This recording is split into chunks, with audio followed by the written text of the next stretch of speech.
Hello കൂട്ടുകാരെ, ഇന്ന് ഞാൻ വന്നിരിക്കുന്നത് സിമ്പിളായിട്ട് ഒരു 5 മിനിറ്റ് നമുക്കൊരു ഫ്രൈഡ് റൈസ് ഉണ്ടാക്കാൻ പറ്റും. അതിൻ്റെ ഒരു റെസിപ്പി ആയിട്ടാണ്. അപ്പോൾ എല്ലാവരും വീഡിയോ സ്കിപ്പ് ചെയ്ത് കാണുക, പിന്നെ എല്ലാവർക്കും ഒന്ന് ഷെയർ ചെയ്ത് കൊടുക്കുക. നമുക്ക് വീഡിയോയിലേക്ക് പോകാം.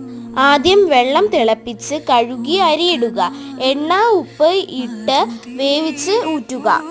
മറ്റൊരു പാത്രത്തിൽ ഇഞ്ചി, വെളുത്തുള്ളി, സവാള, ക്യാബേജ്, ക്യാരറ്റ്, ക്യാപ്സിക്കം, വേണമെങ്കിൽ തക്കാളി ഇവയെല്ലാം അരിഞ്ഞു വെക്കുക.